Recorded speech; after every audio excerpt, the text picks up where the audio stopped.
Eduardo Fianza, bienvenido a Soul Radio. Bueno, Hernán, muchas gracias por la invitación. Empezaste a estudiar sociología en años 70 y terminaste en el 76. Son años de muchos cambios en la política argentina, pero también en las ciencias sociales. No sé si lo experimentaste durante tu carrera. No, claro, tal cual. Lo que pasa que yo siempre pienso que en esa época yo llegué tarde al marxismo. Porque, en primer lugar, porque era el más joven, salté de la escuela secundaria a la facultad. Había compañeros que eran un poco mayores que yo, y digo, llegué tarde al marxismo, en una parte porque yo veía que estos compañeros míos lo manejaban así, ¿viste? Venían del Capital y hacían seminarios. No me terminé de enganchar, por razones que habría que ver. Hice mis materias introductorias, pero después caí bajo la influencia, que yo creo que ha sido realmente una suerte en mi vida, de Norberto Rodríguez Bustamante, que había sido un profesor que había estado con Gino Germani. Habían estado, y Norberto, que era un tipo apasionado, intelectual, profundamente antiperonista, exageradamente antiperonista para mi gusto, él estaba, desde el punto de vista de su planteo sociológico, en un punto de intersección entre Max Weber y algunos elementos del marxismo. Yo no sabía que me iba a convertir en un weberiano, todavía no lo sabía. Los personajes, todavía no lo sabía, pero en ese enfoque donde están los clásicos de las ciencias sociales, donde por cierto está Marx, pero está Max Weber y todo un análisis mucho más refinado, porque aparte fue posterior a Marx sobre la cultura, siendo que Weber intentó hacer una confluencia con Marx. Y Weber al final de su vida dice: yo valoro a otro si ha leído a Marx y a Nietzsche. Pero te quiero decir, esa fue mi facultad. Yo tal vez tendría que haber sido un revolucionario y salí como un reformista, lo cual me puso, cuando volvió la democracia, en sintonía con lo que ese momento fue el radicalismo y tanta gente de mi generación que transcurrió por ahí. Eso sigue habiendo como dos sociologías en la Argentina, una más cuantitativa, la que fundó Gino Germani, y la que se fue después ideologizando o haciendo más... Claro, pero ahí hay cosas cruzadas, porque por un lado está la cuestión del enfoque. Vos sabés, la gran teoría sociológica de las décadas del 50, 60, que acá era profundamente denostada, sería el funcionalismo estructural, Talcott Parsons, Robert Merton, etc., que incluso ellos hicieron una interpretación particular de Max Weber y nos presentaron un Max Weber que era el héroe de la objetividad colocado sobre la loma, juzgando equitativamente a la sociedad, pero los estudios posteriores europeos mostraron ante todo que Weber no se puede entender si no entendés su nacionalismo, ¿no es cierto? Si no entendés su preocupación por la soberanía de Alemania. El primer estudio importante de Weber es sobre el tema de los polacos que se pasaban a Alemania y las condiciones de trabajo y de estudio. Bueno, quiero decir, ese estructural funcionalismo era muy resistido en la facultad. Yo creo que hoy ya no quedan vestigios, pero sí creo que sigue habiendo una apertura entre enfoques más marxistas, porque eso además tiene que ver con qué se sigue enseñando en la facultad, con ciertas faltas de revisión o de revisiones que el marxismo ha hecho, y después tenés la sociología más cautivante, una sociología que es una sociología de la cultura, de los símbolos, de las costumbres, donde también tenés a Simmel, ahí hay una confluencia. Y después hay algo que a mí me ha cautivado especialmente, que es esa intersección entre sociología, cultura y literatura. Por ejemplo, la ética protestante, que recibió unas críticas de cierto cientificismo, a la cual Weber respondió, pero vos también la podés leer como una novela. El final de la ética protestante, donde Weber habla de que el recipiente o el espíritu abandonó el recipiente, y entonces el recipiente, que es la vocación del capitalismo original, se convirtió en una jaula de hierro, y que los que siguen después son hombres triviales, bla, bla, bla, bla, bla. Y dice, bueno, yo no sé si volverán los antiguos dioses. Y eso es la frontera entre la literatura y la sociología. Y yo empecé, y después hay otro, y termino con esto, una introducción muy larga, después empezaron a ver esas equivalencias. Por ejemplo, en la primera novela de Thomas Mann, que la escribió cuando tenía 26 años, Lo Buddenbrook, es una novela de saga familiar. Se empieza el abuelo, el padre y el nieto. Thomas Buddenbrook, que es el fundador de esa... los análisis después mostraron que tenía los mismos atributos que Max Weber le había puesto a esos capitalistas originarios con fundamento religioso, que además él idealizó. Estas son cosas... No, lo que quería decir es que el enfoque académico o el enfoque científico también es un enfoque político, ¿no? Como que... No, por supuesto. A los analíticos o a los cuantitativos los corrían por izquierda todo el tiempo.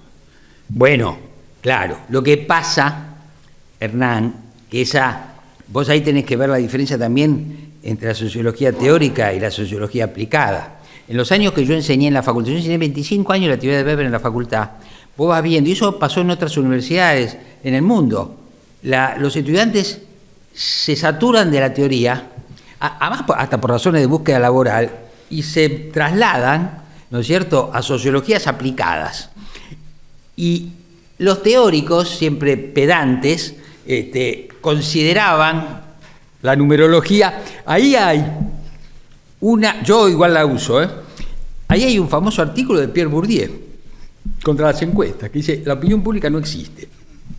Típico ataque teórico. El problema es la absolutización. Las encuestas son una herramienta muy interesante, muy aplicada, y aparte, pero desde las letras, es una cosa entre los números y las letras. Desde las letras, los números se desprecian. Yo que trabajo con números y letras, bueno, me lo trato de articular. Escúchame, según las encuestas, ya que decís, hay mucha diferencia entre el apoyo a Milei entre varones y mujeres. Sí, señor. Quizás más que nunca antes, diferencia entre géneros. Vos tocas un tema que tiene que ver con lo que acabo de escribir para la columna del domingo. Porque la única vez que me encontré con Milei, que me lo crucé a la salida de un programa de televisión, le dije, mira, Javier, le digo, si vos, tipo simpático, dice, faltaba un año para... digo, si vos lees lo que yo escribo, te das cuenta, no estamos de acuerdo. Pero yo te voy a hacer un comentario. Digo, vos tenés mucha mejor imagen entre varones que entre mujeres. Y eso se debe a tu discurso un poco agresivo, un poco violento, que las mujeres...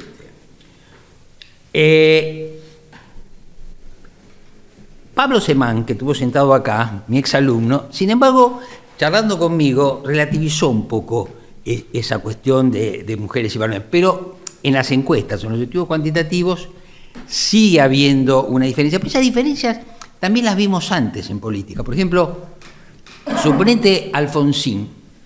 Alfonsín tenía muy buena llegada a las mujeres, yo creo recordar, más que a los hombres, los liderazgos más fuertes, por ahí más populistas, pegan mejor en los varones. Macri fue un caso de un liderazgo racional, moderado en su gesticulación, y eso a las mujeres les tendría que venir mejor también a los varones, pero bueno, así estamos, ¿no? Pero ¿no te parece que diga algo profundo sobre el estado de la sociedad, esta diferencia? No, esas son diferencias que yo creo que son ocasionales, que son... No, la verdad es que no me lo parece. Te escuché decir, vamos un poco a los bifes, los libertarios son la mayor amenaza a la democracia liberal de estos 40 años. ¿Por qué? Bueno, en primer lugar, porque eso está en línea con otros análisis que yo tomo, ¿cierto? Esta no es una afirmación para la Argentina. Acá, Hernán, yo creo que hay un problema de interpretación, un problema de interpretación que tiene que ver con la cultura, que tiene que ver con la historia, y cuando uno ve figuras como Milei, lo que él trae es el mercado. Yo escribí una columna hace no tanto tiempo, en el 2023, que se llamaba Un mercado sin nación. La articulación entre Estado, política, nación, sistema político, en este caso democrático, es un conjunto de elementos que se articula. Por ejemplo, ahora bajaron, ¿no? Pero cuando Juan Bautista Alberdi era el héroe, porque escribió unos opúsculos sobre la libertad de comercio, y Juan Bautista Alberdi es muy, ¿cómo te voy a decir?, caprichoso ponerlo del lado del mercado cuando ese es uno de los constructores ideológicos del Estado-Nación Argentina. Entonces, yo creo que la democracia se emparenta con esas tradiciones y es toda una interpretación de lo que es una cultura política. Y ahí vos vas a ver que Milei y su retórica no tienen nada que ver con eso, aunque, y esto para mí es muy importante, hasta acá juegan el juego con la regla de la democracia. Y ahí se abre una discusión que yo he dado, que es: Milei es fascista, que es un cliché de la izquierda. Esto es fascismo. No, esto no es fascismo. Hay algo, a mi modo de ver, que emparenta a varias cosas. A Cristina con Milei, que es que ellos, teniendo por distintas razones reservas con la democracia, sin embargo, se mantienen dentro de las reglas del juego, no cierran el Congreso, putean periodistas, pero no los persiguen, no los meten presos, y hasta acá aceptan la alternancia. Y es una paradoja, porque viene un tipo que no te aprecia la democracia y, sin embargo, los hechos políticos, como pocas veces, suceden en un escenario democrático. Fíjate, 2024, la importancia de la Cámara de Senadores y la Cámara de Diputados. ¿Por qué? Porque estamos en un juego democrático, porque el gobierno presenta su proyecto de ley y necesita consenso. Porque, bien, entonces, sí es una amenaza en el sentido de lo que yo te diría, el espíritu de la democracia, si es que la democracia no le pasó lo de Max Weber, que el espíritu se fue, pero vamos a suponer el espíritu de la democracia, que además tiene uno de sus fundamentos en la deliberación. Democracia en realidad es una conversación entre competidores, pero tiene una dimensión de deliberación y tiene una sensibilidad social, porque en la democracia actual, por más que hemos retrocedido mucho, el estado de bienestar tiene un papel.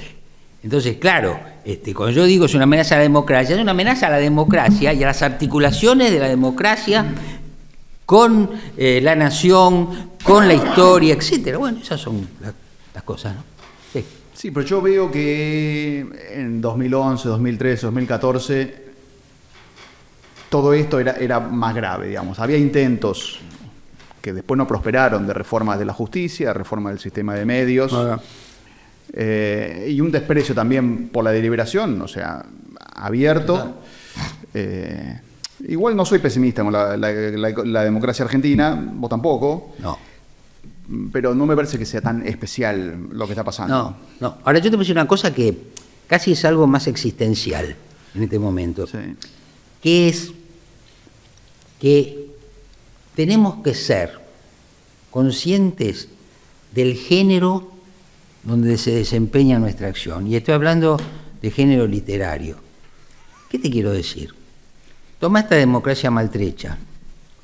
¿Es una tragedia? No, es un drama. A veces es una farsa, a veces es un sainete. Compararla con la democracia colombiana, compararla con la democracia mexicana, compararla con cuestiones que ocurren en Brasil. Bueno, nos dejamos, y eso yo, por mi edad soy testigo, nos dejamos de matar. Y si hay un muerto, como ha habido algún muerto aislado en la democracia, es un escándalo. Entonces, que estemos procesando todo esto, más en la esfera del psicodrama, o más en la esfera del comedia dramática o del drama.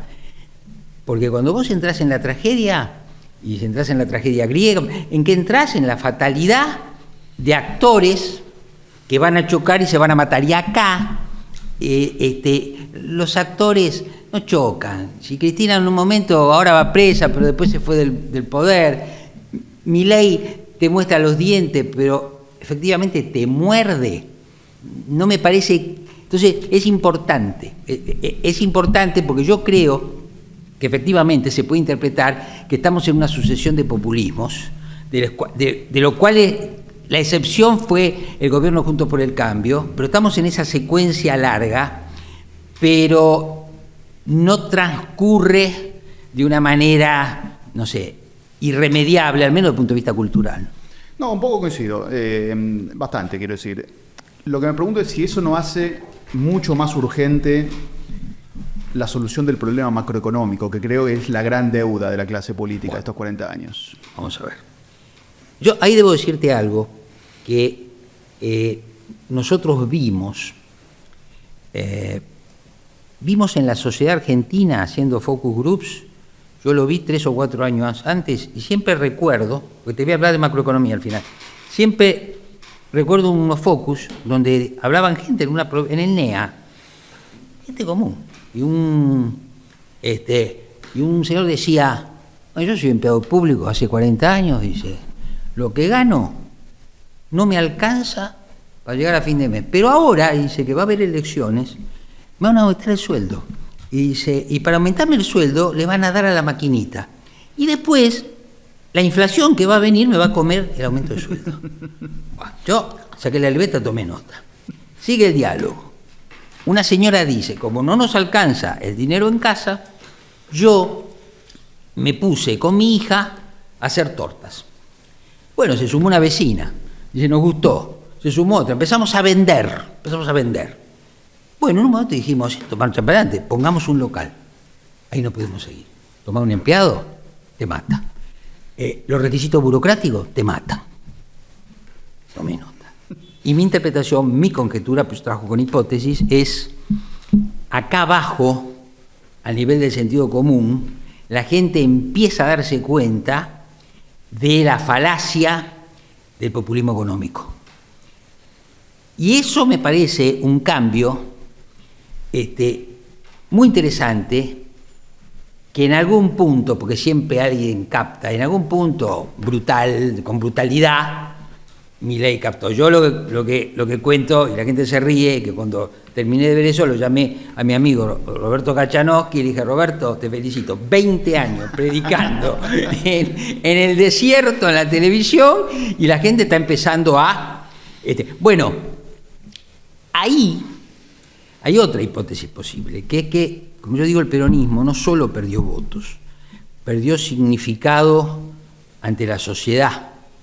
Y yo creo que el que terminó de hacer eso es Massa con el plan Platita. Si ya fue una exageración, Ahora,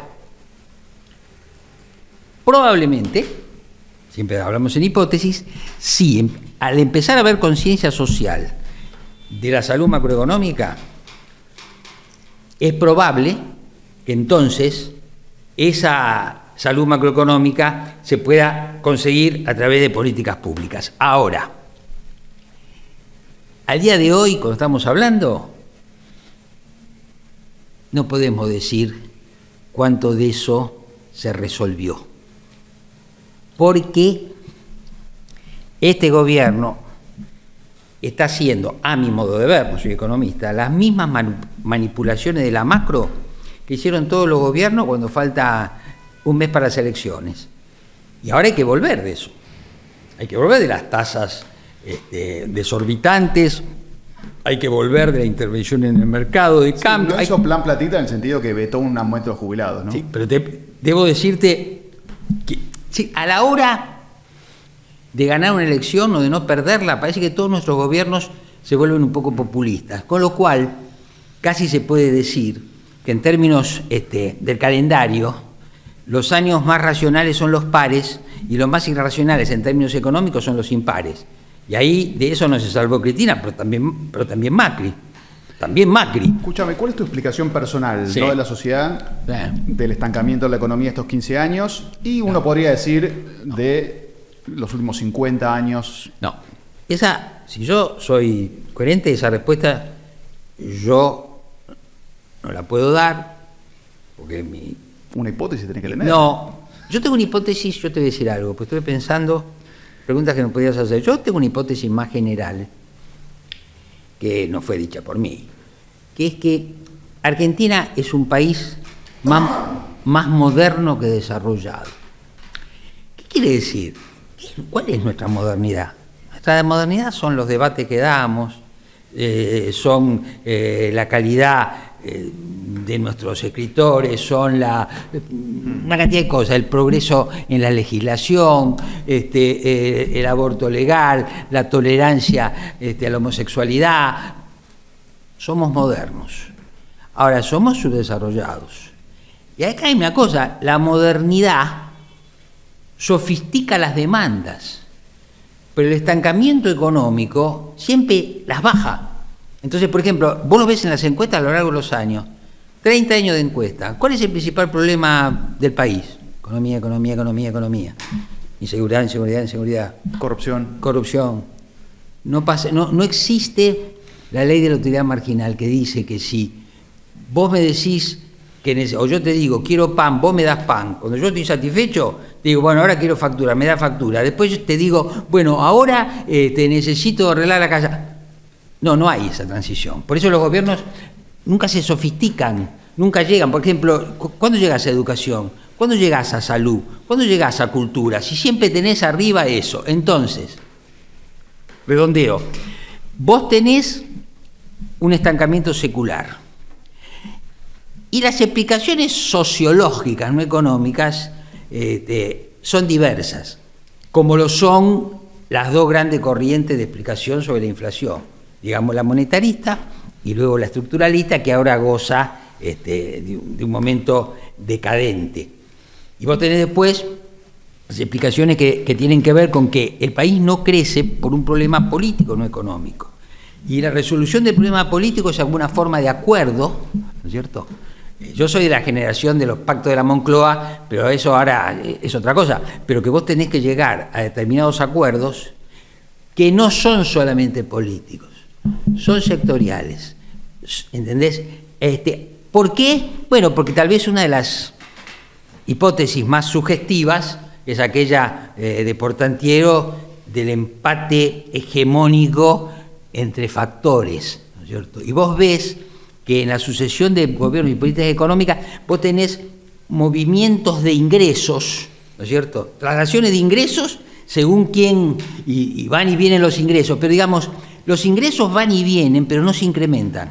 Y no se incrementan. Ahora, no tenés una estrategia industrial, no tenés una estrategia de exportaciones, no tenés una cantidad de cosas. Porque todo eso es posterior a la estabilidad macro. Exacto, claro.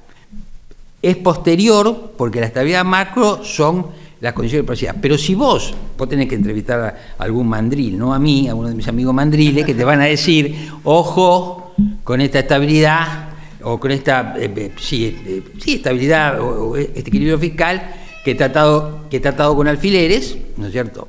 Y después digo yo algunas cosas del sentido común. Yo equilibro el presupuesto, porque considero que todo lo que me lo desequilibra es un gasto que puedo prescindir. Pero vos tenés un problema.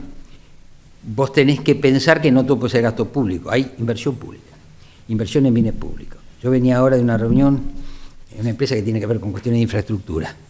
El desastre de infraestructura argentina. Vos en algún momento vas a tener que ver, por ejemplo, Macri lo intentó con este sistema que se llama PPP, bueno, que se financien las obras públicas con fondos privados. Yo no veo que hizo este gobierno hasta ahora con las obras públicas más que pero pararlas.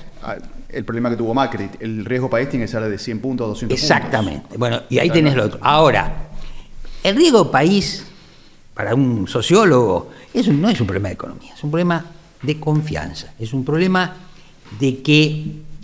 A mí me preguntaban, una empresa multinacional, cómo yo creía que los extranjeros miraban al gobierno en este momento. Y mira, la respuesta es bastante fácil. Como un alcohólico que prometió poner toda su voluntad en recuperarse, se recuperó durante un tiempo y ahora se sospecha que está en una recaída. Pero además, ese alcohólico, no lo dirán ellos, lo decimos nosotros autodescribiéndonos, es un poco chanta. Es un poco chanta. Es un chanta. Y si se agranda, es más chanta. Y cree que no le corresponde la generalidad de la ley, que puede evadir por algún lado, que si los otros se tienen que ajustar, no sé si yo me tengo que ajustar. Bueno, por eso seguimos siendo mirados hoy, en este momento, no sé si con desconfianza o con relativa confianza. Y bueno, todavía no pasamos al estadio siguiente. En el ciclo 2023 también hubo advertencias a medida que pasaban las elecciones provinciales sobre baja participación en las elecciones. Y al final, en octubre, votó más o menos la misma cantidad de gente. Sí. Este año, otra vez, en elecciones locales, se está advirtiendo sobre posible baja participación. Sí. ¿Crees que este año es distinto o que puede en octubre volver la participación normal? Yo te voy a decir algo. Ahí estamos en deuda. ¿Por qué? Porque las investigaciones, los sondeos políticos son investigaciones comerciales, que te contrata alguien que quiere cumplir su objetivo comercial. El objetivo comercial es ganar la siguiente elección o ver dónde va a estar puesto en ese mercado. Entonces, para saber qué pasa con la baja participación, habría que hacer un estudio especial entre gente que participa y gente que no participa y preguntarle por qué participa y por qué no participa. Las encuestas, hoy, si vos le preguntás a la gente si va a participar, la mayoría te dice voy a participar. Claro. Yo vi una encuesta, el 80% va a participar, no va a participar el 80%. Pues es que el asunto es así, técnicamente hay un 20% del electorado que no participa. Entonces ya es el 80%. El problema es que sobre ese 80% hay otro 20%, entonces termina yendo a votar el 60%. Pero cuando vos haces la encuesta te dice que va a votar el 80%. Eso, si no tenemos investigaciones, no lo podemos contestar. Ahora, sabemos algunas cosas más generales. Cuanto más atractiva o decisiva es una elección, va probablemente a participar más gente. Por ejemplo, un balotaje te va a participar más gente que una elección legislativa. Estas son elecciones legislativas locales, medio indescifrables. En realidad son una especie de reemplazo, inorgánico de las PASO, ¿no es cierto? Se disputan cosas que no tienen nada que ver. Entonces la gente... ¿Se da cuenta? Dice, se da cuenta, ¿qué es esto? Y aparte yo creo que hay otra cosa, también habría que verificarlo, que el sistema argentino de voto obligatorio, la gente ya se ha dado cuenta que si no vas a votar, no pasa nada, ¿viste? Entonces, ahora, un nivel de alta, de baja participación, y es una cosa que no va a ser buena para el gobierno. Porque acá está el famoso tema, vine a derrotar la casta y ahora soy casta. Lo cual tiene una justificación desde el punto de vista teórico-político, pero no tiene una justificación desde el punto de vista de la retórica. Si la gente no fuera a votar, puede ser porque no le satisface a la oposición, pero también porque los desilusionó el gobierno. Pero vuelvo, Hernán, si no investigamos... con otro objetivo que no sea meramente comercial respecto al mercado político electoral, no lo vamos a saber.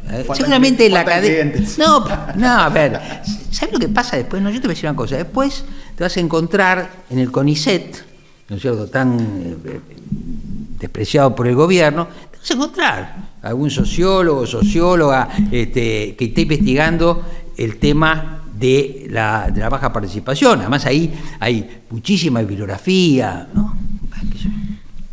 Mencionaste un poco antes del peronismo, quiero que indaguemos un poco más. Decís algo con lo que estoy de acuerdo, que el peronismo cuando gana es porque conquista una parte de la clase media, sí. Y el no peronismo cuando gana es porque ha conquistado una parte de la clase trabajadora, digamos. Sí.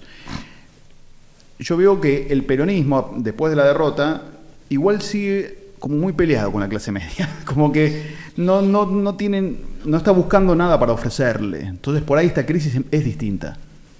No, bueno, a ver, acá hay un tema que tenés que defender, que es sobre, yo lo puse el otro día en una columna, sobre la muerte del peronismo. Vos viste que anunciamos la muerte de la religión, ya anunció la muerte de la religión, la muerte de la razón, la muerte del cuadro de Caballete. La muerte del rock, para mi generación. La muerte del rock, la muerte del peronismo. No murió nadie de todos esos, se reciclan de las más diversas. Entonces, el peronismo está en una crisis muy profunda. Pero el tema es, se me ocurre así, si es solo una crisis política o es una crisis de sentido.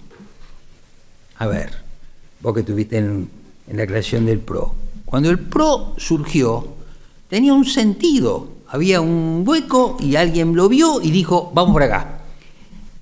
El peronismo se supone que siempre tuvo un sentido. O dispuesto a cambiar si la sociedad cambiaba.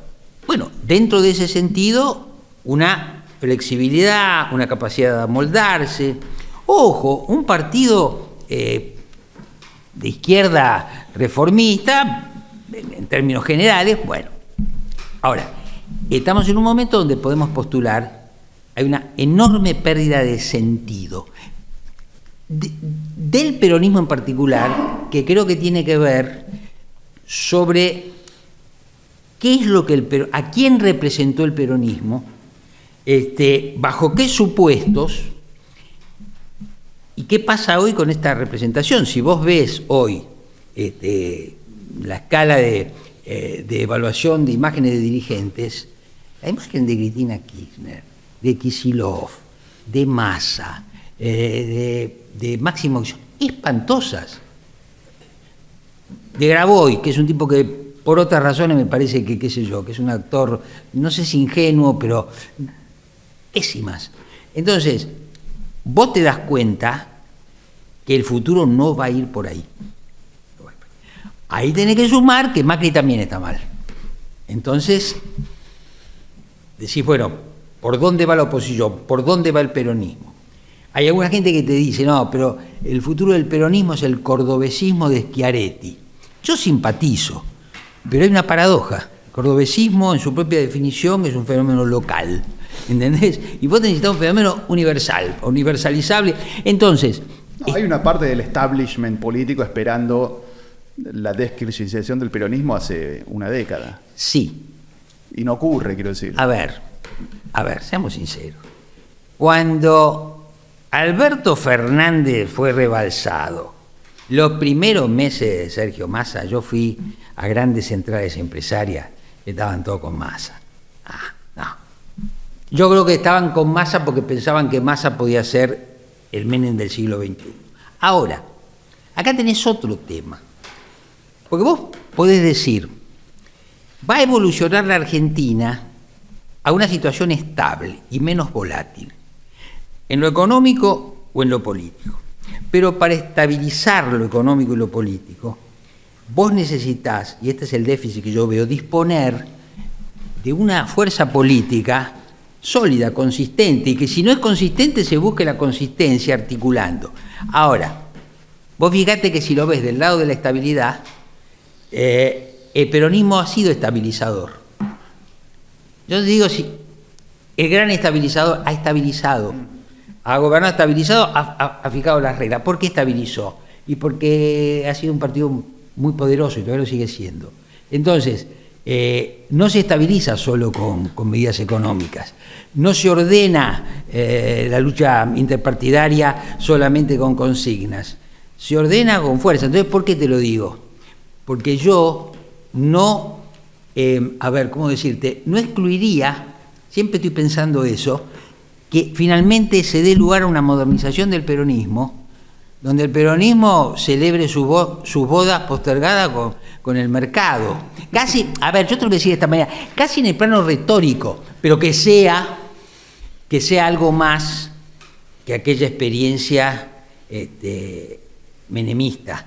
Por ejemplo, yo tengo profesores, ayer hablaba con un profesor mío que tiene 20 años más que yo y dice, 10 años más que yo, está espléndido.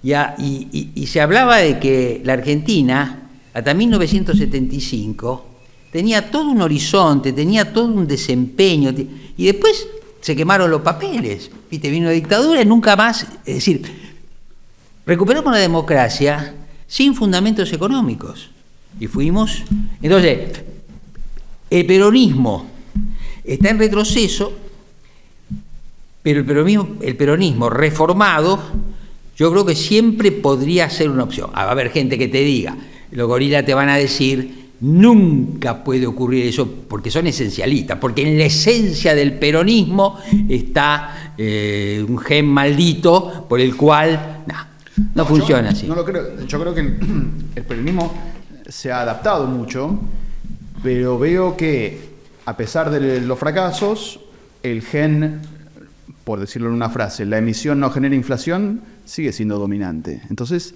hay como una rigidez dogmática, claro, que no la tenía antes. Pero ahí viene un punto a favor de idea de Milei. No me gusta decir nada a favor de Milei, pero implícitamente lo digo. ¿Qué te voy a decir? Eso que yo te cuento sobre ese diálogo a nivel de personas comunes, donde empiezan a descubrir la falacia o la estafa del populismo económico, a vos te puede hacer pensar, y de hecho es una hipótesis plausible, de que estamos frente a una transformación desde adentro, si vos querés, de la cultura, de la concepción de la economía. Y mirá, yo del ideario, del Decálogo de Mayo, rescato una sola cosa que no es original, pero que dice que en promedio Argentina, creo que hasta el año 2000 tenía, el gasto público tiene un peso del 25% en el PBI, llegaste a 40%. Nosotros, que hacemos gráficos, vimos todo ese ciclo y vos ves que había una justificación para aumentar el gasto público para salir de la crisis de 2001. En los primeros años de Néstor, subía el gasto público, subía la ocupación, bajaba la pobreza, crecía el país. En el último ciclo de gasto público, cuando llegó al 40%, subía la inflación, subía el gasto público, subía la pobreza. No puede ser. Entonces, es probable que Javier Milei está haciendo un trabajo sucio, pero que a partir de ahí las fuerzas políticas argentinas, en consenso con los votantes argentinos, se den cuenta que hay límite que no se puede pasar. Y ahí no es que nos vamos a parecer a Alemania, ¿no? Vamos a parecer a Uruguay, a Chile, a Paraguay, ¿no es cierto? Venís pidiendo como una unión de la oposición NOCA, ¿no? A ver, yo te voy a decir una cosa. Porque yo te digo, tengo acá un crítico del PRO que está haciendo un duelo por el PRO. Te hago preguntas sí o no y me decís... No, te voy a decir una cosa.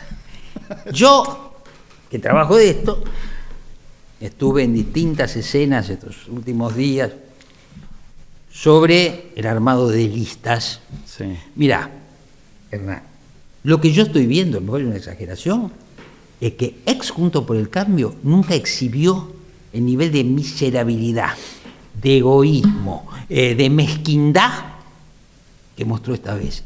Y no voy a dar nombre, pero es un arco importante de dirigentes que nos sentábamos vos y yo, y si yo no ponía el primero en la lista, vos te ibas o a la inversa. Entonces, ese estadio de Juntos por el Cambio, si alguno no les golpea y dice, muchachos, van al suicidio, y estos van a seguir así. Con lo cual, ahí tenés, otra vez, ¿no es cierto? Tenés un oficialismo en problemas, un peronismo en retroceso y un ex Juntos por el Cambio, un centro derecha, en esa actitud. Y te quiero decir algo, y eso tiene que ver con lo que yo llamo duelo por el PRO.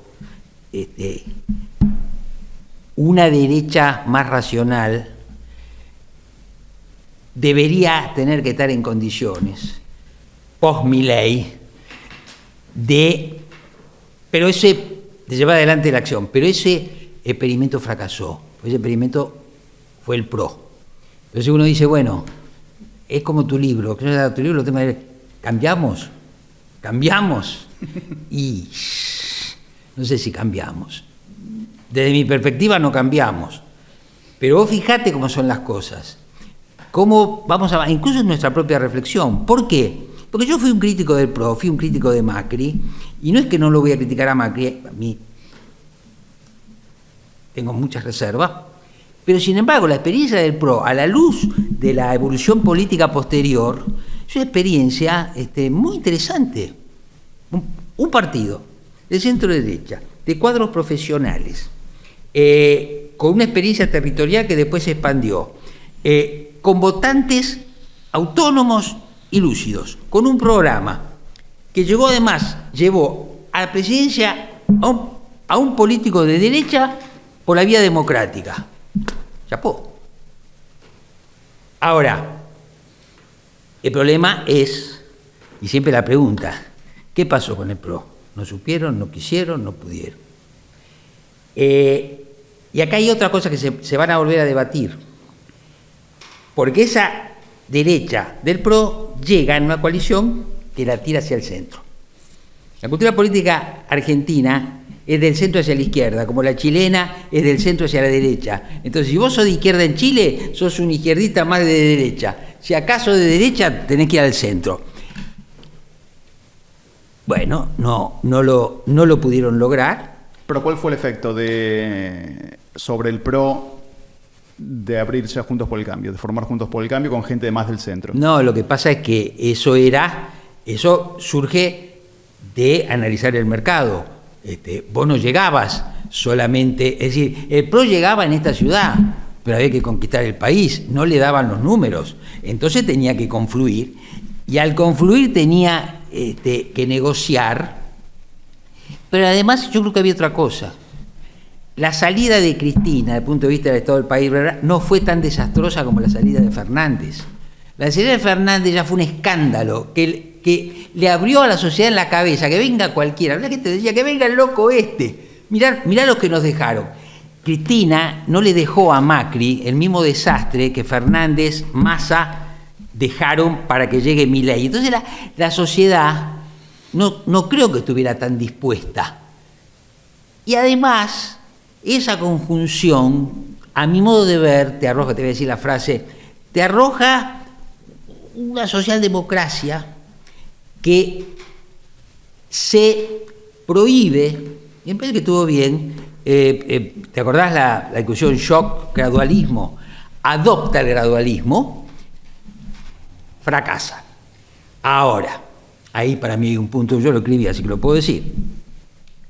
Yo leía que el partido, mucha gente de Estados Unidos dice, el partido republicano se convirtió en el partido de Trump. O sea, una objetividad en una subjetividad. Y yo digo, y lo digo porque además hablo con gente, ¿no? En el origen, el PRO fue el partido de Macri, porque es la criatura de Macri, con otros. Después el PRO se da una organización, yo te diría más objetiva, se expande, incorpora gente, se prepara para administra un país. En ese momento deja de ser el partido de Macri. El problema es si al final Macri no dice de vuelta, este es mi partido y hago yo lo que quiero, y lo entrega. En las elecciones siguientes tuvo dos candidatos a presidentes que a priori parecían viables, que representaban cosas. ¿A qué te referís? ¿A Patricia Bullrich y a Horacio Rodríguez Larreta? No, pero espérate, ahí hay otro tema. Te voy a poner otro tema, son muchos temas. Una de las claves que yo creo que hay que ver en la política argentina y en la política en general son los procesos sucesorios. Yo me acuerdo de un querido amigo que yo tenía de otra generación, Carlos Floria, politólogo, Me invitaba a su casa, decía unas tertulias hermosas y me decía, Eduardo, el gran acontecimiento de la vida política argentina es el proceso sucesorio del peronismo. Pero vos podés ampliar el foco. Yo fui testigo de cómo mi admirado Alfonsín hizo todo lo posible para obturar la sucesión. Sabemos todo lo que está haciendo Cristina para obturar la sucesión. El que lo vio genialmente fue Quino. En unos cuadritos había una cantidad de cosas, donde había un político que decía necesitamos sangre nueva, necesitamos sangre nueva, necesitamos sangre nueva, y en el último cuadro está recibiendo una transfusión. ¿Entendés? Entonces, vimos cómo Alfonsín obturó, vimos cómo obturó Cristina. Menem también lo podemos decir. Menem obturó. Ahora, yo te digo una cosa, agarrá la serie de encuestas. Horacio Rodríguez Larreta, durante 4 años, fue el político mejor evaluado de este país. El PRO lo cobijó, el PRO lo promovió, Macri consideró que estaba en declinación, este puede ser mi sucesor, no, lo cepilló. Entonces, estamos así, nos comemos ¿Esa unos es a la otros. razón principal por la que Horacio no ganó, decís? Mirá, yo no puedo saber si la razón es que Horacio no ganó. A lo que me refiero es a qué hace un partido político con alguien que se convierte en una figura nacional apreciada y en verdad es una chance concreta de ganar la siguiente elección. Pero para eso hay otro tema, Hernán. Los partidos políticos se concretan si predominan las acciones colectivas en la sociedad. Si predomina la acción individual, entonces, ¿yo qué veo en todo esto que te cuento del armado de lista? Es el triunfo de la acción individual sobre la acción colectiva. ¿Por qué? Y porque si predomina la acción colectiva y el partido fuera superior a los que lo integran, yo tengo que apostarle al tipo que me va a hacer ganar la próxima elección, aunque no me simpatice. ¿Por qué? Y porque ganamos. No, acá no. Acá cepillamos.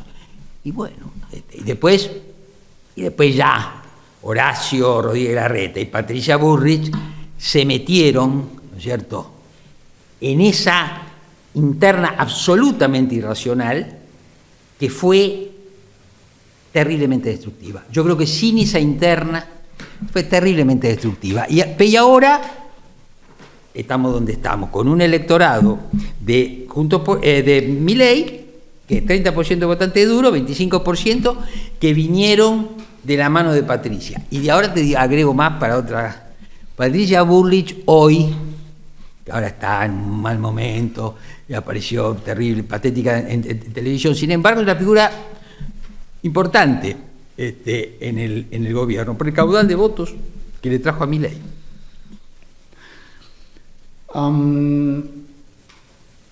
Eras crítico de la grieta entre Macri y Cristina. Sí. Bueno, sí. Y ahora decís que la situación es peor. ¿Por qué? No, bueno, a ver. No, te vi describiendo la vieja grieta, de la que eras No. muy crítico. Sí, diciendo, bueno, era un poquito de socialdemocracia y un poco de conservadores, era lo normal. Bueno, a ver. Y porque si vos querés, la situación política yo creo que se volvió más compleja. Y porque el ascenso de Milei es el ascenso de una figura que dificulta la lectura convencional de la política. Eso ha pasado en Brasil, las nuevas derechas, hasta empezando por una cuestión estética, te representan un desafío. ¿A vos te pasa que estás viendo un acto de Milei, rockstar, qué sé yo, y vos decís, puta, ¿este es el presidente? Bueno, tenés que hacer una reconversión, pero también tenés que hacer una reconversión en términos de análisis, ¿no es cierto? Entonces, esa grieta era más nítida, estaba además espoleada por otro tema que no podemos hablar, que es que el formato polarizado es el formato atractivo, no solamente en la política, en la serie de Netflix, los partidos de fútbol, la pelea de boxeo, son uno contra otro, y si le pones a uno el bien y a otro el mal, es más apasionante. Bueno, muy bien, hicieron esa grieta, y esa grieta para mí era mala, pero más nítida y se podría leer de una manera, por lo menos para mí. Y ahí te debo decir algo. Esa grieta se origina por una innovación, que es el PRO. El PRO es una innovación que yo describí recién, que sin embargo no te hace pensar que desafía al sistema. No, es una opción dentro del sistema, incluso con un discurso, no diría republicano, y en realidad también lo podés interpretar así.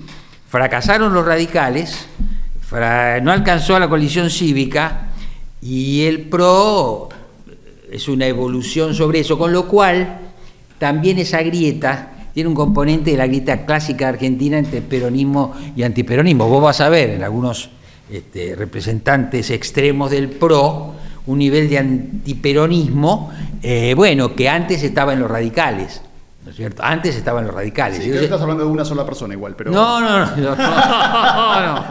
Vos a tu casa invitá a los que quieran. No.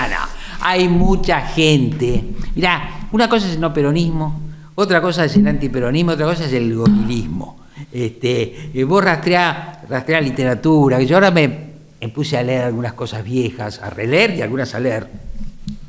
Entonces vos ahí vas a encontrar el gorila como un personaje, ¿no? De lo que cuando Eva Perón estaba enferma, escribía... ¿No son un poco todos mitos esos? Viva el cáncer. ¿Cómo? ¿No son todos mitos que inventó el peronismo? No, perdón, has invitado gente acá que no te va a decir que eso es así. No, a ver, Hernán, yo creo. No, yo escribí el otro día que el antiperonismo como categoría es medio un invento del peronismo y la academia se sube a eso, o como generaliza mucho. Vos recién dijiste, peronismo, pero Hernán, pasa una cosa. Ahí también, fíjate, el peronismo, eso lo hablábamos, el peronismo en tanto enemigo del capital y no enemigo de la República no es mi tema, está pegando en una de las articulaciones que yo te dije de la democracia, que es la articulación, ¿no es cierto?, del mercado con la República, y además te amenaza la propiedad privada, te la amenaza, ¿no es cierto?, te redistribuye, en los buenos momentos te redistribuye el ingreso en favor de los trabajadores contra los capitalistas. Entonces, hay fundamentos culturales, estilísticos, también hay fundamentos económicos para poner al peronismo ahí. Y yo ahí discrepo contigo, no es un invento, porque si vos ves... Le dicen antiperonistas a los opositores a Perón, y Perón, había armado su propia Corte Suprema, había cambiado el sistema electoral, tenía presos políticos, Totalmente. Había confiscado diarios y radios. No es que todo opositor fuera un gorila, ¿no? Y a veces da la impresión de eso. Había méritos liberales, legítimos, democráticos para ser opositor a Perón. Sí. Habrá algunos otros que también odiaran a los pobres. Pero otra cosa, el peronismo, dos cosas. Primero, la famosa pregunta de la conversación en la catedral. ¿Cuándo se jodió la Argentina? Entonces vos ahí podés clasificar. Se jodió con el peronismo, pum, de hablar. No, se jodió con los liberales, no, se jodió con los nacionalistas. O sea, hay gente... ¿La respuesta del Gordo Fidanza cuál es? No, claro, bueno, me agarrás en un momento de crisis.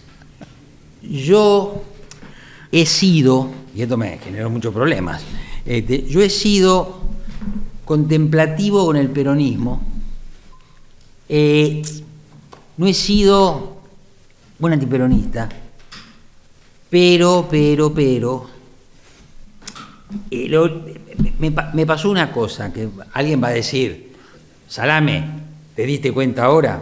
Me comí, que de paso a tu audiencia se lo recomiendo, me comí los 4 tomos de Antonio Scurati sobre el fascismo de Mussolini, que me sirvió para discutir algunas cosas.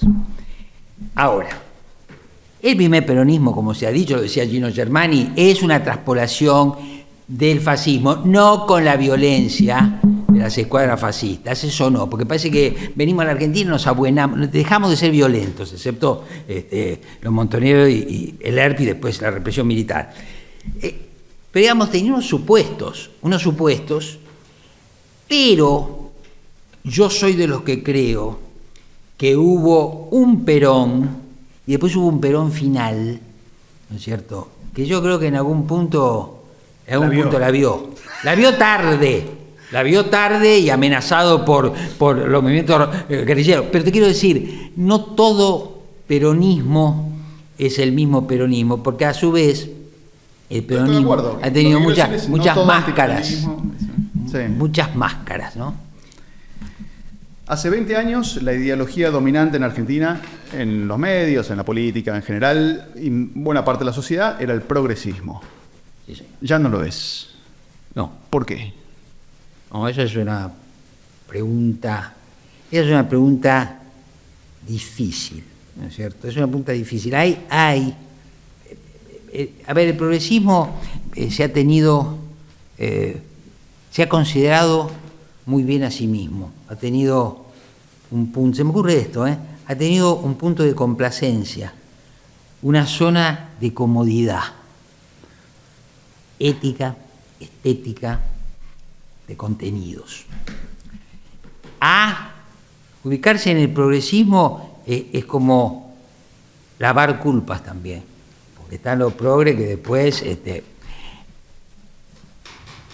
Pero adicionalmente, lo que podemos llamar progresismo en términos políticos y económicos, que es una articulación entre el Estado y el mercado, al cual yo sigo aspirando, también empezó a tener rendimientos decrecientes en cuanto salimos de lo que se llamaban los 30 años gloriosos. Eso se empezó a desgajar, ¿no es cierto? El propio Tony Blair, la base del programa de Tony Blair en realidad es lo anterior remixado, los demócratas. Entonces, eso se empezó a desgajar. El frepaso de ellos eran. El repaso de ellos. Y también creo, y eso lo digo como en términos generales, que cuando las ideologías decaen es porque dejan de interpretar.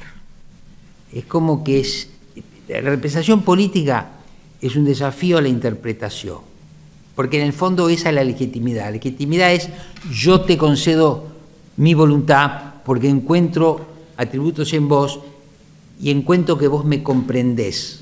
Te pongo un caso concreto. Sí. Que por ahí tenés los números en la cabeza. Yo supongo que hace 20 años la sociedad argentina era más garantista, más progre en el debate sobre seguridad, y ahora es más, comillas, mano dura. Sí, se puede decir. A ver, otra vez. Se puede decir como hipótesis. Habría que demostrar. Nosotros teníamos en un momento, por muchos años, una pregunta que decía: ¿usted prefiere la democracia aunque haya desorden? ¿O mejor, primero el orden y después la democracia? ¿Sabés? Primero el orden y después la democracia, como fue. Bueno, lo que pasa es que, otra vez, Argentina tiene... Eso es Alberti, curiosamente, también, pero no importa. No, bueno, pero quiero decir, la Argentina tiene su momento de oro de la democracia, pero esa consagración de la democracia dura poco tiempo, porque reaparece la cuestión económica, porque reaparece la inseguridad. Entonces, la gente se traslada. Yo lo escribí, una columna que dice Milei, del carisma al dinero. Como es una sociedad que no resuelve su cuestión material, es como una pareja que se enamora, pero al poco tiempo tiene que hablar de guita. Entonces, cuando están hablando de guita, ya no es lo mismo. El erotismo cede. Bueno, acá cede rápido el erotismo político, porque tenés que volver a la cuestión material irresuelta, y ahí ya se te complica. Yo creo que la adhesión hoy a Milei, hipótesis, es más pragmática en términos de un cálculo material, porque me conviene que baje la inflación, que de aquella devoción inicial donde yo le puse mi esperanza de transformar la sociedad. Eso te iba a preguntar. Hay dos como extremos para explicar el voto. Unos hablan como del metro cuadrado puro, cómo me siento hoy respecto a cómo me sentía hace 2 años. Y después están los de la representación pura, la de visión de país, espíritu de grupo. ¿Cómo se combinan esas dos cosas para explicar un voto? No, ahí nosotros solemos decir, bueno, el voto económico y el voto por razones no económicas. Las combinaciones son diversas. Ya que estamos acá, te voy a dar un caso. el 42% de los votos que recibe Macri y pierde la elección presidencial. ¿A qué suenan? ¿A votos por valores o a votos por plata? Bueno, por plata difícilmente que fueran. Eran por valores. Entonces vos ahí tenés un ejemplo de que un electorado opta, a veces los valores son miedos, porque eso es muy importante, ¿cierto? Se va a pasar en la Argentina cuando se le pierda el miedo a Cristina Kirchner, pero digamos, me quiero cubrir.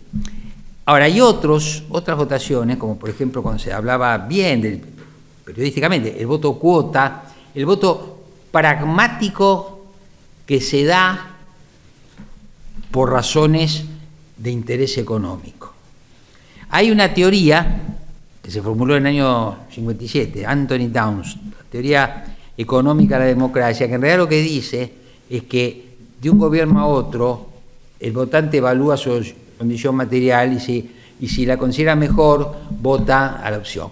Pero digamos, es un poco extremo.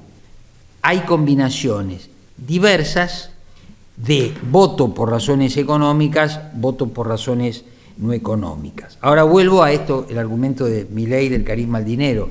Yo creo que hoy le preguntás al gobierno, el gobierno está poniendo todas las fichas a bajamos la inflación, y eso es, hablemos de dinero o hagamos pasar la representación por el dinero, y lo otro queda en otro plano. Para una consultora como Poliarquía, Sí. ¿cómo diferenciarías o en qué son distintos un cliente político y un cliente empresa? Ah, muy bien, esa es buena pregunta esa. Y ahí te voy a poner mi experiencia también. Yo te voy a decir una cosa, ¿no? Espero que eso yo esté de acuerdo. Poliarquía se constituyó en una marca prestigiosa.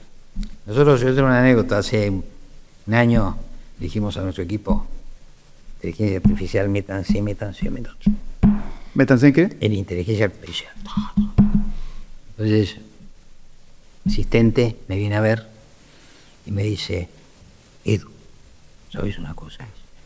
Me metí, le pregunté al chat cuál es la empresa de opinión pública, de consultoría política más prestigiosa de la Argentina. Poliarquía. Ahora bien, eso a nosotros nos puso un límite. ¿Sabe cuál es el límite? La participación en campañas políticas. Porque creaste una marca, y ahí veo, fíjate la contradicción entre el aspecto simbólico valorativo y el mercado. Paradójicamente, en mi interpretación, el valor de mi marca me impide algunas intervenciones en un mercado como es la política y que es opaco. ¿Por qué? Y es porque es un poco opaco, porque sí, porque tiene una opacidad, o a lo mejor yo estoy diciendo mal, yo no quiero que mi marca se comprometa con esa opacidad. Ahora, mucho más interesante. Pero hay dos servicios, vos los podrías por ver a la política que lo has hecho. Uno es el de ser estratega, Sí. y la otra es solamente de proveer análisis de opinión Sí, pública. pero ¿sabes lo que pasa? Están cambiando las cosas. Esa mesa con división del trabajo en las mesas de campaña.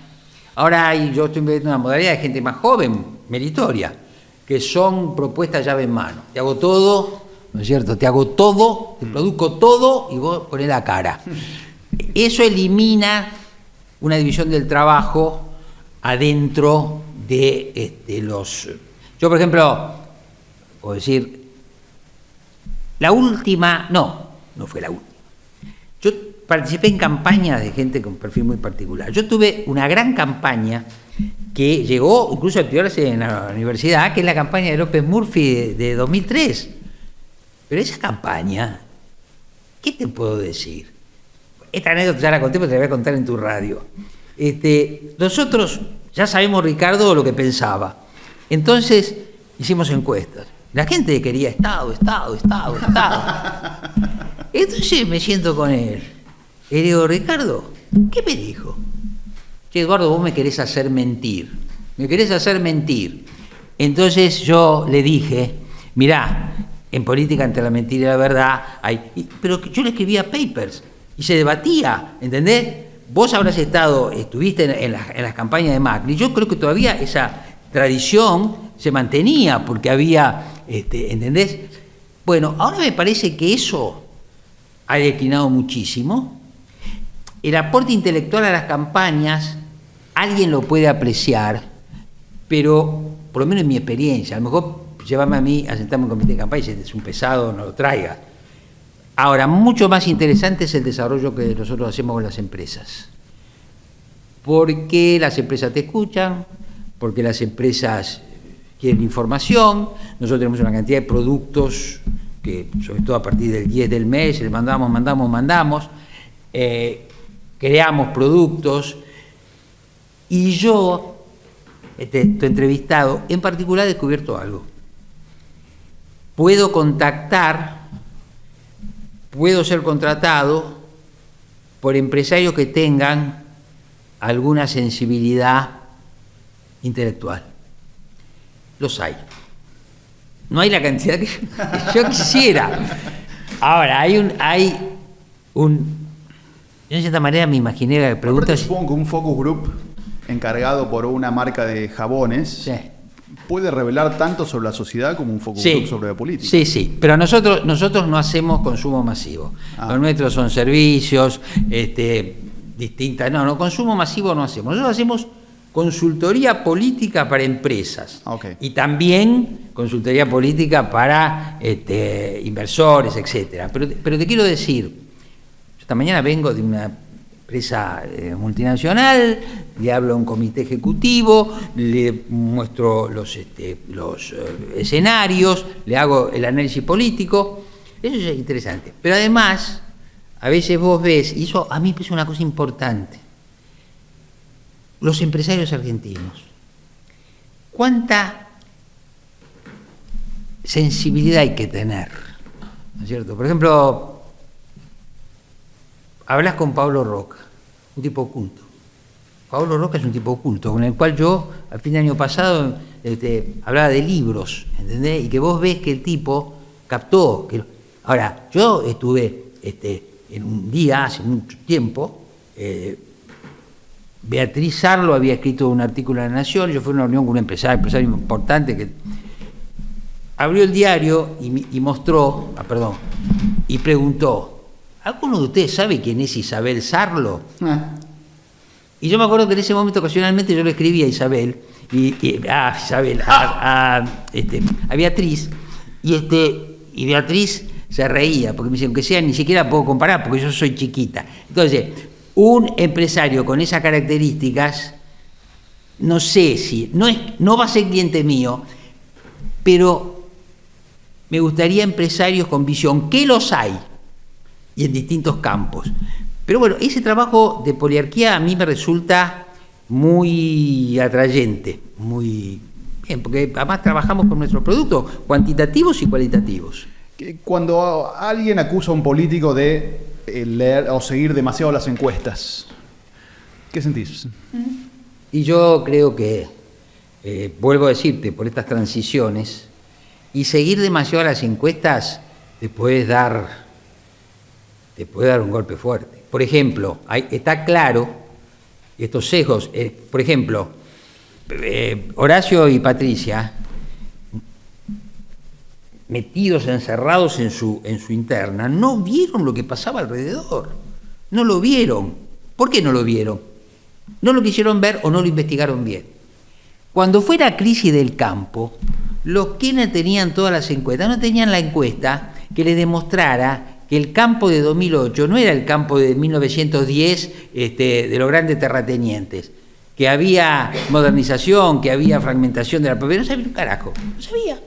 Bueno, entonces los políticos probablemente investigan todo lo que les interesa investigar y sobre todo si se reflejan y se ven narcisísticamente. Ahora, hay que bancarse un estudio quali o que te muestre cuánto la sociedad se alejó de vos. Y no, porque cuando vos estás metido, hay una cosa, perdóname la cita, ¿no? Una cosa importante que es de Pascal, la diversión. El político entra en estado de diversión, ¿no es cierto? No se concentra. Pascal lo dice en 1600. O sea, la persona no puede estar dentro de una habitación en silencio. No. Entonces dice, cuando veas al rey cazar, si le tocas el hombro y le decís, pero has perdido a tu hijo, el tipo te mira y dice, ¿a mí qué me importa? Estoy en la diversión. Los políticos entran en estado de diversión y van a lo que los divierte, a los que no a considerar. A ver, a mí un presidente caminando por la casa de gobierno me mostró una encuesta, yo le dije esto no es así, me dijo no me deprimas, o sea, el político no quiere ver, el político no es demasiado reflexivo. A lo mejor... ¿El empresario es un poco más? Algunos, sí. Por lo menos lo que yo trato, sí. Y después tengo otro capítulo, que son sindicatos. Una gran experiencia. Una gran experiencia asesorar a un sindicato. ¿Por qué? A un sindicato grande. Bueno, primero... ¿Qué quieren los sindicatos? No, bueno, depende. Más allá los sindicatos, yo te voy a decir una cosa, los sindicatos es un enorme... Es decir, acá hay que entender una cosa, eso sí lo quería decir acá yo, lo he descubierto. Vos, en la vida económica, en la vida cultural, tenés agrupamientos que son convencionales. ¿Por qué? Y bueno, porque se llama Confederación General del Trabajo. ¿Qué quiere decir? Que distintas federaciones locales por actividad. Eso es un aglomerado que en realidad vos podés agarrar y decir, no, pero vamos a agrupar a los sindicatos por actividad, vamos a ubicarlos por productividad, vamos a ubicarlos por estado. No, están todos juntos ahí. Y yo lo que descubro es que las confederaciones, las cámaras empresarias, son zonas de neutralización. Porque vos pertenecés a una cámara o a una confederación gremial, vas ahí con tus intereses, estás bajo la misma rótulo, denominación, pero el interés del otro es distinto al tuyo, y entonces hay una especie de choque que se resuelve amablemente, no haciendo nada. Claro. No haciendo nada. Entonces, eso también le pasa a los sindicatos. Pero a la vez, te agrego otra cosa, este es un país cuya clase dirigente tiene bien consciente sus zonas de confort. Tiene bien consciente su zona de confort. Y la preserva. Y se queja, pero la tiene. Y muchos, yo son latifundistas de la zona de confort. Hay mucho empresario, mucho sindicato, donde podrías cambiar, pero para eso tenés que arriesgar. Y para arriesgar podés perder lo que tenés. Y parte de lo que tenés es la zona de confort. Y eso también tiene que ver con la edad. Yo he encontrado, no por idealizar, pero yo he encontrado empresarios jóvenes, que es otra cosa. Te puedo mencionar uno, Mariano Bosch. Vos hablas con Mariano, ¿en qué está tu programa? Si ya no lo invitaste. Hablas con Mariano, creador de Adelco, una de las empresas que ahora convergieron con una empresa internacional. Y vos hablas con él y vos decís un aire, otro aire, ¿viste? Otro aire. Escúchame, también tu gremio, por innovaciones tecnológicas, antes había 4 o 5 descuentadoras, ahora hay 1000. ¿Cómo se compite con tantos? Se compite,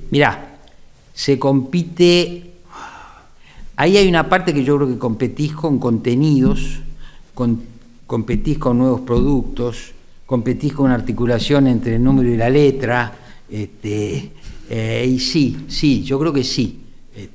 Yo me veo, por ejemplo, con mi socio, con Alejandro, y generamos algo que por lo menos a nuestros clientes les satisface, y suponemos con eso que estamos en un nivel competitivo. Lo que pasa es que esto tiene que ver con los dispositivos actuales. Hoy es muy barato hacer encuestas. Totalmente barato. Ahora, yo te digo otra cosa. La capacidad de la encuesta se va reduciendo. Por ejemplo, el pronóstico electoral. Yo, ¿cómo llegué a las ligas mayores de los encuestadores? En 1997, cuando pronostiqué que Fernández Mejide le iba a ganar a Chiche Duhalde, con unas muestras del papá de mi socio, de Edgardo Kattenberg, y pudimos hacer la encuesta domiciliaria, que yo, salió perfecto. En 2009 nos pasó eso. Pero dijimos que iba a ganarle de Narváez a Néstor. Pero después, en los últimos años, hay una cantidad de cuestiones técnicas. Por lo cual hay segmentos de población a los que vos casi no podés llegar. Agarrá un pibe de 25, 35, una piba de qué sé yo, te contestan encuestas. Yo tampoco las contestaría, imagínate. Pero siempre ha habido sectores que no se podía llegar antes porque no tenían teléfono, ahora es por una cuestión de interés. No, hay. También una desacralización de todo eso. Aparte, hay otra cosa, Hernán. Estamos sometidos a infinitos estímulos mayores que años atrás y cada vez tenemos nuevos. Entonces, yo me acuerdo cuando yo empecé con esto, que había gente que te decía, ay, no sabés lo que me pasó, me tocaron el timbre para hacerme una cuenta, y era la tradición del censo, vienen los del censo, que vos le das café, y eso se degradó, porque la relación entre ese artefacto de medición y qué sé yo y la sociedad, también la gente empezó se desprestigiaron los encuestadores, nada, y eso pasó. Ahora, eso te iba a preguntar, así como les pasó a los periodistas, a los políticos, supuesto, a los expertos en general, los expertos en la opinión pública también. Bueno, ¿sabés por qué? Es como que hay mucha gente que festeja cuando la pifian, por ejemplo. Bueno, sí, sobre los periodistas al día siguiente dicen, acertó, Bueno, ahí es como todas las profesiones. Hay gente que se vendió. Yo te voy a decir algo, voy a contar esta anécdota. Cuando nosotros dijimos que Kirchner iba a perder, me llamó una colega, no te voy a decir, no lo voy a ubicar. Y me dijo, Eduardo, yo lo que te quiero decir es que nosotros tenemos los mismos datos que ustedes en el Gran Buenos Aires, pierde Kirchner. Digo, ¿por qué no lo das a conocer? No, me mata. Entonces, vos no podés ser, vos tenés que establecer una relación del prestador de servicio con el cliente. Si tu cliente es tu amo, bueno, está en vos. Si haces un negocio, vos verás. Yo tengo demasiado narcisismo como para que, ¿no es cierto?, alguien me quiera cambiar prestigio por plata. Yo no lo voy a hacer. Pero hay gente que lo hace. A mí una vez un colega me dijo, sí, pero ¿y esto que decís? Ay, yo tenía que terminar mi casa. Dijo, bueno, qué sé yo, tampoco me voy a poner en el juicio moral. Cada uno que haga, pero te voy a decir algo, sin embargo. Esa fase ya pasó. Yo te voy a dar un ejemplo de un colega. Además, el hijo de uno de los que yo trabajé, que fue Federico Aurelio, hoy publicada en el Clarín. La encuesta de Federico es una encuesta totalmente razonable, no hay ninguna manipulación. ¿Por qué? Porque después las empresas que son un poco más top se dan cuenta, y las empresas que no son top también, que si vos manipulás datos, tarde o temprano tu prestigio va a declinar. Entonces, bueno, pasa eso. Ahora, después hay otra cosa, que es cómo se estudia la nueva cultura mediática, ¿no es cierto? Vos hoy tenés empresas que miden las distintas redes sociales. Bueno, esa es otra fuente de investigación. Ahora, si vos me preguntás a mí, quizás porque yo tengo la edad que tengo, nada superior a un focus o a una entrevista. Nada superior a escuchar. En un momento la gente te lo va a decir. Elecciones de no sé cuándo. Una frase que anticipaba la decadencia de estos líderes. Un señor en el segundo cinturón de Gran Buenos Aires, kiosquero, no sé, 50 y pico de años, en un focus. ¿Sabe qué pasa? A nosotros Macri nos roba de arriba y Cristina nos roba de abajo. No hablaba de corrupción, hablaba de representación. Por ejemplo, a Macri le pasó que para mucha gente Macri era de los ricos. Y no, ese mundo no es mi mundo. Pero ¿qué pasó con Cristina? Cristina empezó a subsidiar abajo y dejó un colchón de clase media baja suburbana, y ya ahí se anticipaba que alguien se lo iba a llevar, porque eran nuevos huérfanos. Bueno, eso escuchando, no haciendo estadísticas, por lo menos en mí, y después, pero en general, hay cosas, te voy a decir esto porque lo quería decir, hay cosas que tienen que ver, ¿viste? Yo antes de que salgamos a leer digo, tu producto es un producto de culto. hay algo que tiene que ver en la forma que vos pensás. Está claro que la política, en muchos casos, y sobre todo, es una continuación de la religión por otros medios. Entonces, ¿qué quiere el que toma una actitud religiosa? Quiere asertividades, quiere definiciones contundentes. Vos que sos un muy buen escritor, yo, ¿qué hago cuando escribo? Y a vos te debe pasar lo mismo. Pongo un primer párrafo y la gente dice, una fianza. En el primer, sin embargo, se me baja una cantidad de gente. La matización te lleva a núcleos chicos, ¿entendés? La política es masividad, porque la democracia es masividad. Entonces, bueno, también llega un momento en que tu vocación se confronta con las realidades y vos haces, por ejemplo, Seúl. Yo leo, por ejemplo, a Andrés Borete todos los lunes a la mañana religiosamente. Victoria Aliendo me gusta, pero a veces se va de mambo y es larguísimo. Yo a vos te leo, pero ¿qué veo ahí?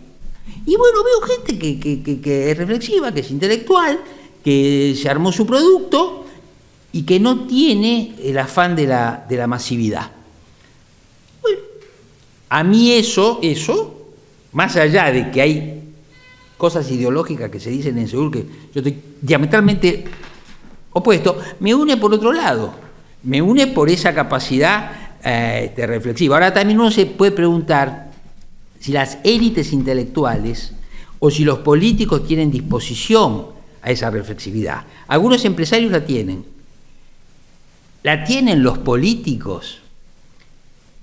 ¿Leen los políticos? Yo me encontraba con Alfonsín en su biblioteca. Iba ahí a Corrientes a una librería que me decían, acá viene Alfonsín. ¿Entendés? Entonces, ¿leen los políticos? ¿Se forman los políticos? ¿Son cultos los políticos? Aunque no lo sean, igual absorben las ideas dominantes del tiempo, ¿no? Entonces, producir ideas... Bueno, se supone que nosotros queremos hacer ese camino.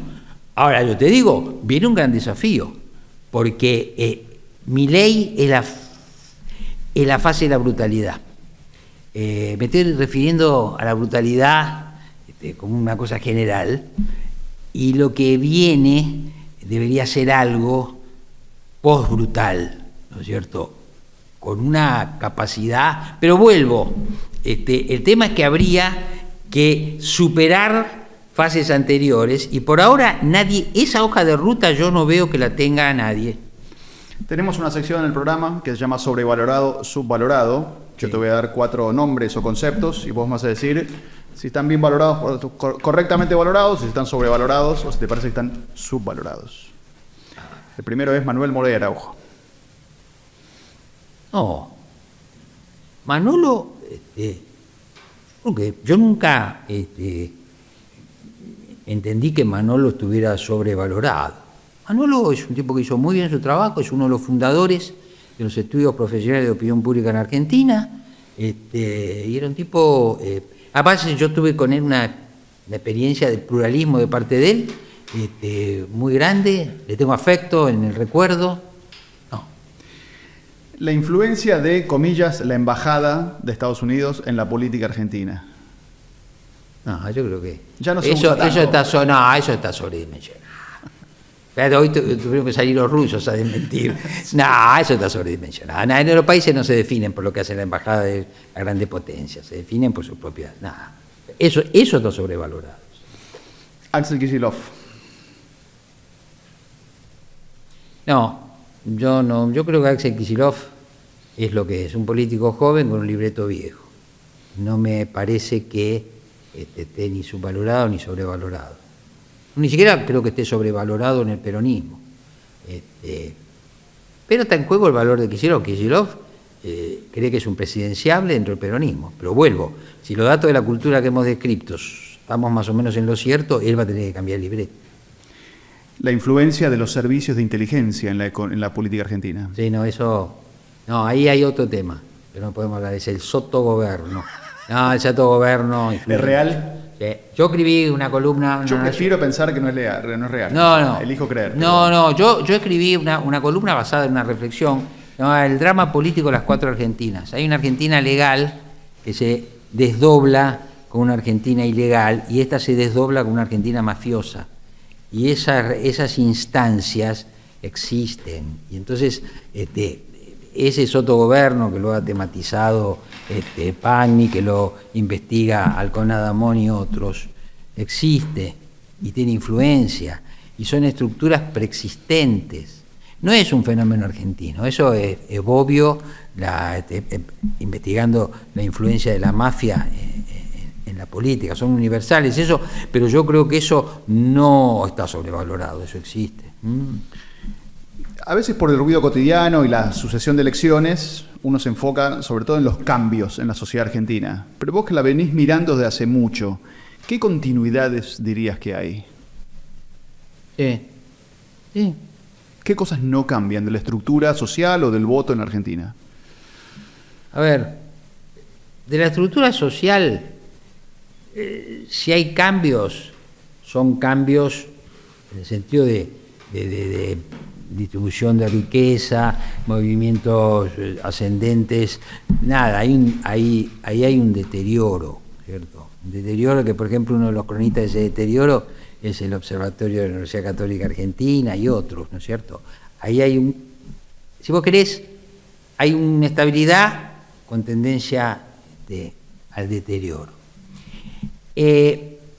Una continuidad es que, como empezamos a decir, el problema económico argentino, el problema de ingresos, la Argentina no lo resolvió.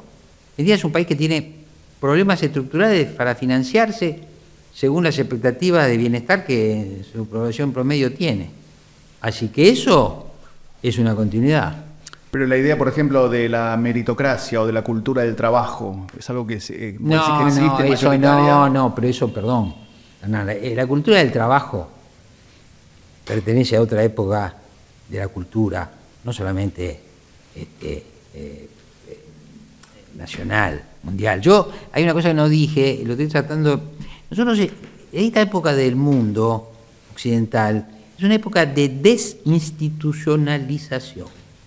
Estamos post-instituciones y, por ejemplo, el trabajo, concebido como cultura, es una institución que yo creo que se está, se ha montado, y así vos podés encontrar otras cosas, ¿no es cierto? Porque en la educación de 2 generaciones atrás había cosas. Yo soy de la época que cuando nacías te hacían ¿cómo se llama? La libreta de ahorro. Entonces había cuestiones que esas estaban estipuladas, pero en una época en que la gente creo que tenía más afecto o regía más su vida dentro de marcos institucionales. Ahora estamos, ahí viene el famoso tema de la liquidez, de lo líquido. Estamos en otra etapa cultural. Entonces decir, la cultura del trabajo. Y qué sé yo, si la cultura del trabajo, porque además hay otra cuestión que es de esta época, que es la crisis de la idea de progreso. A ver, mi hijo el doctor y mi hijo el jugador de fútbol que hace así y llegó, ¿entendés? Entonces, la idea de progreso por etapa, la gran idea de Condorcet, del siglo XIX y después de muchos. Por eso digo también, vos me decís, ¿y el progresismo? Bueno, el progresismo también es una fe en el progreso. Y entonces vos decís, cultura del trabajo. No, me parece que hoy la cultura del trabajo está en otra discusión. Y aparte vos te preguntás también qué va a ser el trabajo, ¿no es cierto? ¿Qué va a ser el trabajo? ¿Qué es el trabajo? Y aparte eso está en revisión permanente, ¿comprendés? Porque otra cosa que yo descubrí es que yo puedo ser contratado porque escribo bien para escribirle un discurso de campaña a un candidato. Ahora con la inteligencia artificial vos metés y hacemos un discurso al estilo de Blair, hacemos un discurso al estilo de Perón, todo. ¿A vos no te preocupa cuánto tiempo va a tardar la inteligencia artificial para escribir como vos escribís? Algunos me dicen, no, eso no te va a pasar. Sí, prefiero no pensar en el tema. Vos sos de lo que no usa la inteligencia artificial para escribir. No. Claro. Contá, ¿cuándo fue eso que te habías ido de viaje y en el medio del viaje dijo, en el medio del viaje, no sé qué había pasado, te ibas con tu familia al norte, ¿viste? Claro, sí, en Catamarca hace 2 meses. O sea, me iba a saltear la newsletter porque estaba de viaje y la escribí en el teléfono, pero pero la escribí yo. A veces te noto como un poco pesimista, no sé si es por tema o en general tenés una visión negativa de la sociedad occidental o de Argentina. No, yo me tengo que cuidar de algo a la edad que tengo, pero no hay que decir porque soy coqueto, que es a la condena del mundo y de la cultura y a la creencia estúpida de que cuando éramos jóvenes lo hicimos mejor. No tengo ninguna evidencia, es más, cuando éramos jóvenes, yo no, pero nos matábamos unos a otros.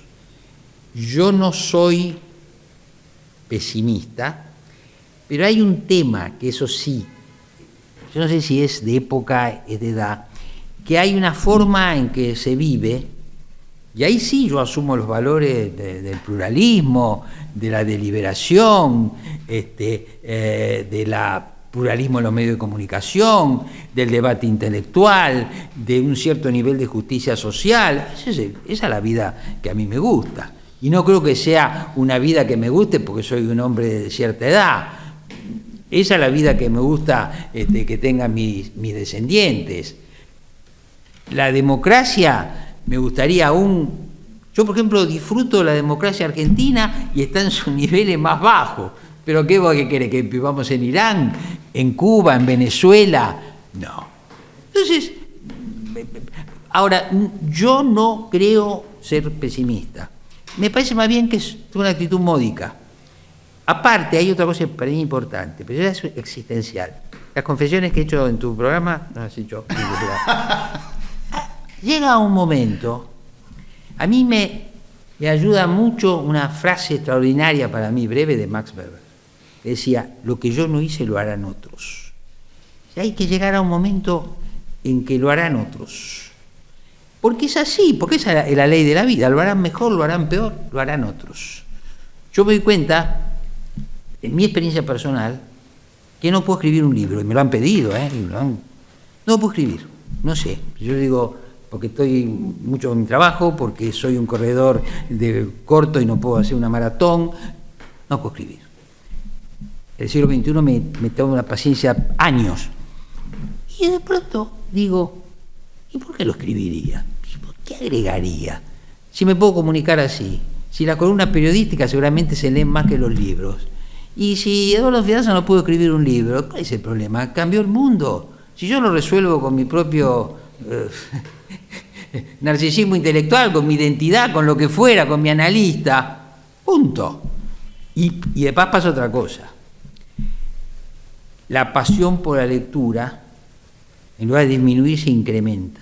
¿A dónde pasa eso? Se incrementa. Hay tanto para leer que vivirías, no dormirías para leer, ¿entendés? Entonces, con un libro en la mano, gente como nosotros, yo, por ejemplo, si me deprimo, leo. ¿Y qué leo? Mucha literatura. O leo historia. Y eso, qué sé yo, el punto, ¿sabes cuál es? Ir a un café con un libro y ya no estás más deprimido. No, claro, no, pero a ver, acá hay una... En el fondo es el acuerdo que yo tengo contigo, pues yo te lo he dicho, es el acto de escribir y de leer.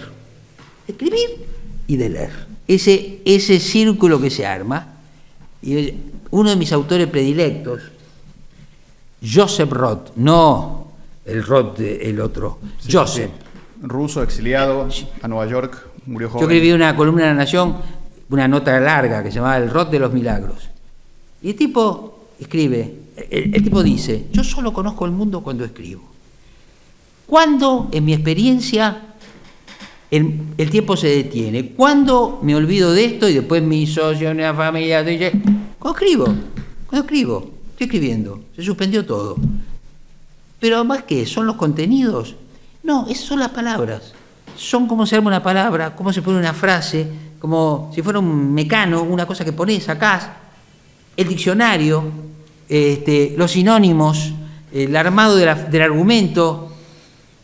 Yo no conozco juego más atractivo y fantástico. Y yo, cuando estoy haciendo eso es algo que vos decís, para mí no tiene. Y una cosa más, sentarse a escribir, y eso sí, y no pensar en los clientes. Yo tengo que escribir lo que yo creo que tengo que escribir.